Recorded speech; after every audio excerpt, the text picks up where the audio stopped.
Mohsin the power साहब। बहुत शुक्रिया मैडम स्पीकर। मैडम स्पीकर, मैं साहिवाल के इंसिडेंट पर तो कल बात कर चुका हूं, लेकिन कल जब साहिवाल के साथ साहिवाल के वाक़े के साथ मैंने शुमाली वज़ीरिस्तान के गांव खैसोर में होने वाले एक वाक़े का भी जिक्र किया, और मुझसे पहले मुफ्ती शकूर साहब और अली वजीर साहब ने भी उसी का जिक्र किया था, तो हमारे हुकूमती बेंच से एक मौसूफ वो उठे, बजाय इसके कि जो मसला था, वो जो बच्चे की वहां से फरियाद आई थी, उस पर मरहम रखने की बातें करते उन्होंने अपनी तकरीर से मजीद इश्तिआल पैदा करने की कोशिश की। जनाब स्पीकर, मेरे ख्याल में उनको एक सोची समझी स्कीम के तहत, साजिश के तहत यहां पर बुलाया गया था कि वहां पर इस तरह के हकाइक बयान हो रहा है, आप जरा वहां पर जाए और उन हकाइक का जो उनका अंदाज है, जो दुनिया को मालूम है, मैं उस पर ज्यादा बहस करना भी नहीं चाहता, क्योंकि ये बहस के काबिल मैं उसको समझता ही नहीं हूं।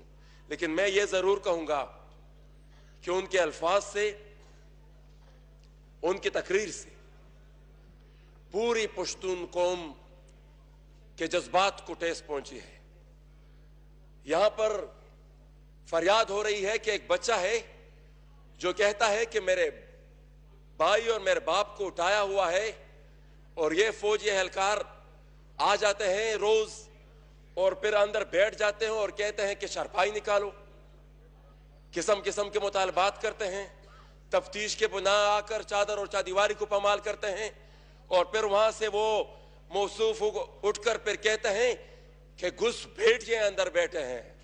जनाब, घुसपैठिए वहां पे नहीं बैठे, घुसपैठिए वो हैं जो इस पार्लियामेंट में ना होते हुए भी इस पार्लियामेंट पर अपने फैसले मुसलत करना चाहते हैं। घुसपैठिए वो हैं जो पाकिस्तान की अदलिया में ना होते हुए भी पाकिस्तान की अदलिया पर भी अपने फैसले मुसलत करना चाहते हैं। घुसपैठिए वो हैं जो पाकिस्तान की हमारी सहाफत में ना होते हुए भी हमारी सहाफत पे भी अपने मुसल्लत करदा फैसले, अपने फैसले मुसन्नत करना चाहते हैं। जनाब स्पीकर, पूरे सिस्टम को यरगमाल बनाया हुआ है। मैं उनके अल्फाज की शदीद अल्फाज में, उनकी तकरीर के शदीद अल्फाज में मुजम्मत करता हूं। तमाम बजाय इसके कि हुकूमत की तरफ से एक कमेटी का ऐलान होता कि हम इस खैसोर के इंसिडेंट पर एक कमेटी बनाते हैं जो इस बात की तहकीकात करे कि वहां पर क्या हुआ। मैं बहुत माजरत से कहना चाहता हूं कि वहां से इस तरह की इश्ताल अंगेज तकारीर क्या मैं पैगाम देना चाहते हैं। जनाब स्पीकर, आज भी सुबह जब मैं उठा तो दो तस्वीर मेरी नजरों से गुजरी। एक तस्वीर वो थी जिसमें 4:30। आपने कल तकरीर मैं जरा मुख्तसर करेंगे, मैं एक मिनट में एक तस्वीर वो थी, मौका दिया। एक तस्वीर वो थी जिसमें राव अनवर जो 450 के करीब टारगेट किलिंग के वाकयात में मुलविस है, वो अदालत में आ रहा है, उसको ना हथकड़ी में लगी हुए है, ना कुछ प्रोटोकॉल में आ रहा है, बड़े शाहाना अंदाज से। और एक हमारे पीटीएम के एक्टिविस्ट आलमजेब मसूद, जिसका काम यह था कि वो मिसिंग पर्संस की प्रोफाइलिंग करता था, उसके डेटा कंपाइल करता था और उस पर उसका काम करता था। उसको एक तकरीर की बेस पर आज 780 में जब अदालत में पेश किया गया तो सर से लेकर पैर तक उसको कपड़ों में डांपा हुआ था, जैसे बहुत ही बड़े दहशतगर्द को उन्होंने रवाना किया हो। जनाब मैडम स्पीकर, ये हमारी रियासत की बहुत बहुत बेहतरीन मानों में तशरीह करती है ये दो तस्वीर।